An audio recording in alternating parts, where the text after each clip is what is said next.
നമസ്കാരം. റാഫ്റ്റോ ക്രിക്കറ്റിലേക്ക് അവർക്കും സ്വാഗതം. IPL കഴിഞ്ഞു. ഇനി നമ്മൾ ഇവിടെ നിന്ന് അങ്ങോട്ട് ഒരു വല്ലാത്ത ക്രിക്കറ്റ് പൂരത്തിന് സാക്ഷികളാകാൻ പോവുകയാണ്. ഒരു ക്രേസിയസ്റ്റ് ഷെഡ്യൂളാണ് ടീം ഇന്ത്യക്കുള്ളത്. ഇപ്പോഴിതാ ഇന്ത്യ ടൂർ ഓഫ് ന്യൂസിലാൻഡിൻ്റെ ഡീറ്റെയിൽസ് കൂടി പുറത്തു വന്നിട്ടുണ്ട്. 5 T20 മത്സരങ്ങൾ, 5 ഏകദിന മത്സരങ്ങൾ, 2 ടെസ്റ്റുകൾ. സോ എത്ര കളികളാണ് നോക്കണേ. ഒക്ടോബർ 22-നാണ് ആദ്യ T20I, ഒക്ടോബർ 24-ന് രണ്ടാമത്തെ T20I, പിന്നെ ഒക്ടോബർ 27-നും ഒക്ടോബർ 30-നും നവംബർ 1-നുമായിട്ട് ബാക്കി T20I മത്സരങ്ങൾ നടക്കും. ഏകദിന മത്സരം ആണെങ്കിൽ November 4, November 7, November 10, November 13, November 15 തീയതികളിൽ. ടെസ്റ്റ് മത്സരങ്ങൾ നവംബർ 19 മുതൽ 23 വരെ ആദ്യ ടെസ്റ്റും, നവംബർ 27 മുതൽ ഡിസംബർ 1 വരെ രണ്ടാം ടെസ്റ്റുമാണ്. അപ്പോൾ ഈ മത്സരങ്ങളുടെ ഒരു സമയം നോക്കുകയാണെങ്കിൽ ന്യൂസിലാൻഡ് പോയിട്ടാണ് കളി നടക്കുന്നത്. ഇന്ത്യക്ക് അവേ മത്സരങ്ങളാണ്.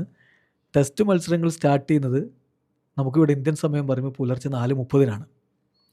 ഏകദിന മത്സരങ്ങളാണെങ്കിൽ ഇന്ത്യൻ സമയം രാവിലെ 8:30-നും, T20I മത്സരങ്ങൾ ഇന്ത്യൻ സമയം ഉച്ചതിരിഞ്ഞ് 1:30-നുമാണ്.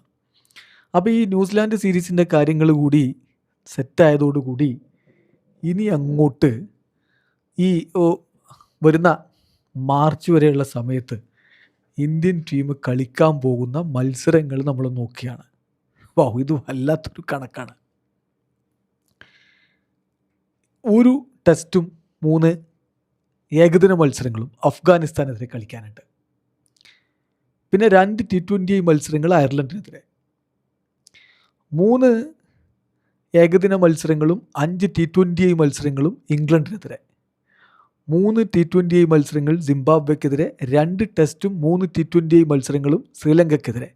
പിന്നെ നമ്മൾ ഇന്നലെ പറഞ്ഞ ഇന്ത്യയിൽ വെച്ച് അഫ്ഗാനിസ്ഥാൻ ഹോസ്റ്റ് ചെയ്യുന്ന ഇന്ത്യ അഫ്ഗാനിസ്ഥാൻ T20I പരമ്പര, അതിൽ 3 മത്സരങ്ങൾ.